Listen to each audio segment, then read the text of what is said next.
This week, the Supreme Court of the United States delivered its judgment in Transsanity. I hope I pronounced that right. It was argued December 4th last year, decided June 18th. The full judgment runs to 118 pages and is on the Supreme Court website. Here's the headline from The Guardian. US Supreme Court upholds Tennessee ban on youth gender-affirming care, ruling its devastating loss for trans rights supporters in case it could set precedent for dozens of other lawsuits. This is a very sound decision. 3 of the 4 female justices dissented or voted against. One of those was Ketanji Brown Jackson, a woman who doesn't know what a woman is. But the men showed common sense. Kavanaugh has 2 daughters, and I'm sure he doesn't want them being brainwashed into hacking off their breasts. I'm going to play you, put this cup down here. I'm going to play you a short clip of a truly horrible woman.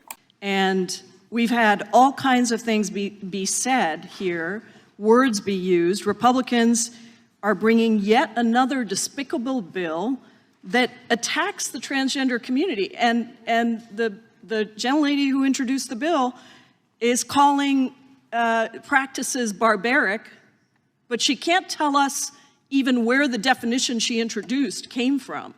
What is barbaric is this legislation. What is barbaric is targeting trans kids in this country who are not doing you any harm. Show me a trans kid who's doing you harm. And then tell me how many of you are parents that would do anything that you could to protect your kids and to make sure that they didn't commit suicide, that they were actually able to engage in the world in a healthy way. Show me a trans kid, she says. Show me one. I've never seen one because they don't exist, right? There is no such creature, no such animal, no such human being as a trans child. What there are at times delusional mothers, overwhelmingly mothers, who think their sons should be girls and do unspeakable things to them. There's one woman in this country took her son to Thailand for his 16th birthday and had him castrated. And there are vulnerable girls, teenage girls, who go through puberty, who take a dislike to their bodies, and they can end up doing this.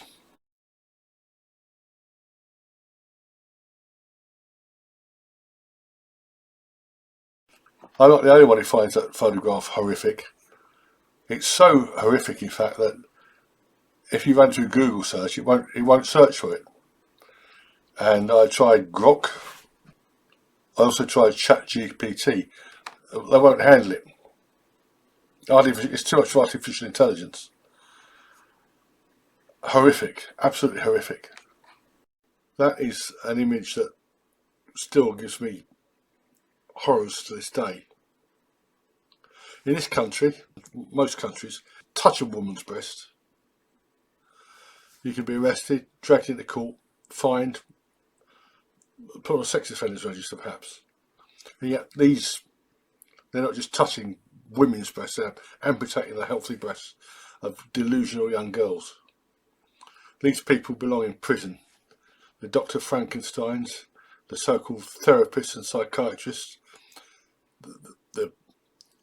all the staff related to it, and these, I would suggest that these corrupt lawyers who argue these cases in the court. It's outrageous. Jayapal, incidentally, has a delusional son who came out as non-binary in, I think it was 2018. That's one reason she's so impassioned. And as for preventing suicide, this is garbage, absolute garbage. The fact is that not only is suicide a surprisingly common cause of death, I think it's around 2% of all deaths, but suicidal thoughts are very common. Thoughts about self-harming and harming others as well. and people have all sorts of strange, weird and not so wonderful thoughts, and most of the time they keep them in control. Now,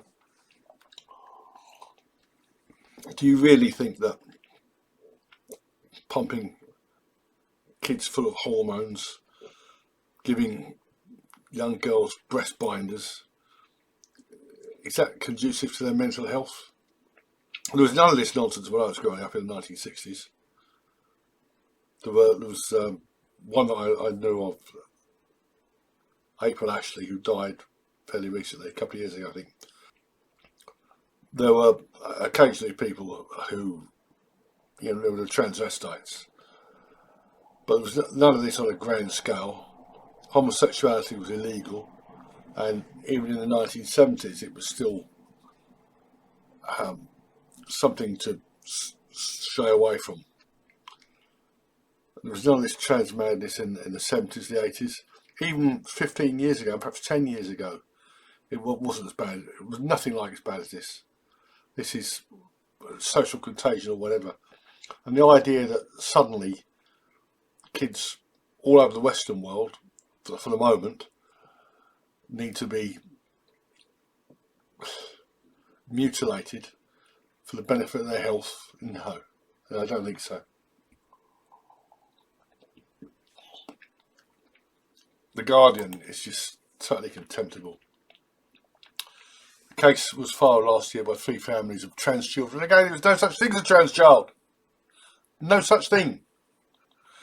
In oral arguments, the plaintiffs, as well as the US government, then helmed by Joe Biden, argue that Tennessee's law constituted sex-based discrimination and thus violated the Equal Protection Clause. No, this isn't about equal protection. This is about protection. This is insane. I haven't read the judgment in full, but it apparently allows the use of puberty blockers for medical reasons. Puberty blockers have a reason, a valid reason. Sometimes kids, especially girls, go through an accelerated puberty, as it were. You don't want a girl of 6 or 7 going through puberty, so they can give them these to slow it down. But no, not to stop them as a precursor to surgical mutilation. So anyway, that's about all I have to say. Nice one, Supreme Court, and don't believe all this rubbish you hear from the Guardian and trans activists. If these people, they reach the age of 21, whatever, 25, and they decide to subject themselves to this mutilation, go ahead. My advice to you is don't, right? I don't wish you ill. I don't wish you that much ill, right? If you're so delusional. But if you can find a doctor who is corrupt enough to do it, go ahead. But don't try to spread your poison to others, right? Same as if you're homosexual, don't try to spread your poison to the young. If you're a drug addict, don't try to indoctrinate other people into your corrupt ways. That's all I have to say. So, well done, United States Supreme Court.